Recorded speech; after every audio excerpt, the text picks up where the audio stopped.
नमस्कार, स्वागत है आप सभी का लीगल लव। मैं आदित्य शाह। चलिए आज की खबर की कुछ शुरुआत करते हैं। सुप्रीम कोर्ट ने गुरुवार को एक महत्वपूर्ण फैसले में कहा है कि शादी के समय माता पिता की तरफ से दिए जाने वाले सोने के आभूषण और अन्य सामान, जिन्हें स्त्री धन कहा जाता है, पर सिर्फ और सिर्फ महिला का ही अधिकार है।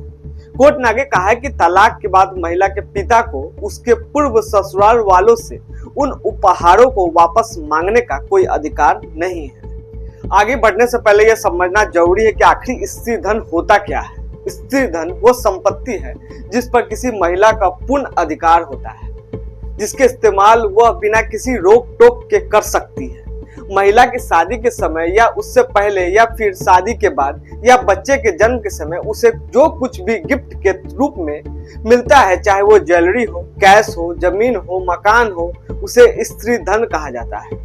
स्त्री धन के दायरे में सिर्फ शादी के समय बच्चे के जन्म या किसी त्योहार पर महिला को मिले गिफ्ट नहीं आते, बल्कि उसके जीवन काल में उसे जो भी कुछ उपहार के रूप में मिलता है वे सब इसके दायरे में आते हैं और इस धन पर सिर्फ और सिर्फ महिला का अधिकार होता है।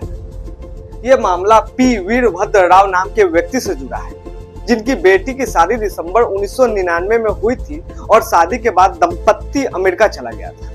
16 साल बाद बेटी ने तलाक के लिए अर्जी दी और फरवरी 2016 में अमेरिका के मिजूरी राज्य के एक अदालत ने आपसी सहमति से तलाक दे दिया। तलाक के समय दोनों पक्षों के बीच एक समझौता के तहत सारी संपत्ति का बंटवारा कर दिया गया था, जिसके बाद महिला ने मई 2018 में दोबारा शादी कर ली। 3 साल बाद पी वीरभद्र राव ने अपनी बेटी के ससुराल वालों के खिलाफ हैदराबाद में स्त्री धन वापस मांगने के लिए एक एफआईआर दर्ज कराई। ससुराल वाले पक्ष ने एफआईआर रद्द करवाने के लिए तेलंगाना हाईकोर्ट का दरवाजा खटखटाया, लेकिन उन्हें सफलता नहीं मिली, जिसके बाद उन्होंने सुप्रीम कोर्ट में अपील दायर की। जस्टिस जेके महेश्वरी और जस्टिस संजय करोल की बेंच ने ससुराल पक्ष के खिलाफ मामला रद्द कर दिया। बेंच ने कहा है कि पिता को अपनी बेटी के स्त्री धन को वापस मांगने का कोई अधिकार नहीं है, क्योंकि वह पूरी तरह से बेटी की संपत्ति है। जस्टिस कौल ने अपने फैसले में लिखा, आमतौर पर स्वीकृत नियम जिसे न्यायिक रूप से मान्यता दी गई है वो ये है कि महिला को संपत्ति पर पूर्ण अधिकार होता है।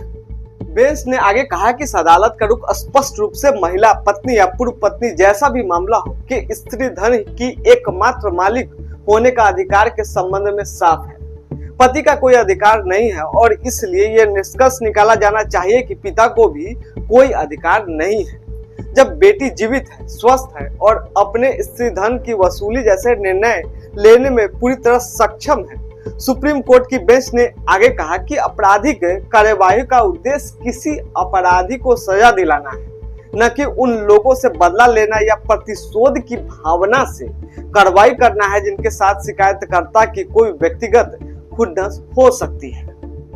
इस मामले में पिता के खिलाफ एक और पहलू ये था कि उन्होंने बहुत ही देरी से स्त्री धन की वापसी के लिए आपराधिक कार्रवाई शुरू की है। अपनी बेटी की शादी के 2 दशक से ज्यादा समय बीत जाने और यहाँ तक कि तलाक के 5 साल बाद, जब उनकी बेटी की दूसरी शादी के भी 3 साल हो चुके थे, तब उन्होंने आपराधिक कार्रवाई शुरू की है। जस्टिस करोल ने कहा है कि पिता के दावे के खिलाफ एक और महत्वपूर्ण पहलू यह है कि उनकी बेटी ने स्त्री धन की वसूली के लिए कोई अधिकार नहीं दिया था। अदालत ने यह भी पाया कि पिता ने 1999 में अपनी बेटी की शादी के समय उसे कोई स्त्री धन दिए जाने के कोई सबूत नहीं दिया था और 2016 में अपने तलाक के समझौते में दंपत्ति ने स्त्री धन का मुद्दा भी कभी नहीं उठाया था। सुप्रीम कोर्ट ने कहा कि ऐसा कोई सबूत नहीं है जिससे ये पता चले कि दावा किया गया स्त्री धन बेटी के ससुराल वाले के पास था। हमारा खबर यही समाप्त हुआ। फिर भी किसी तरह की कोई समस्या हो तो आप कमेंट करें, आपकी जवाब देने की पुरजोर कोशिश की जाएगी। तब तक के लिए बहुत बहुत धन्यवाद।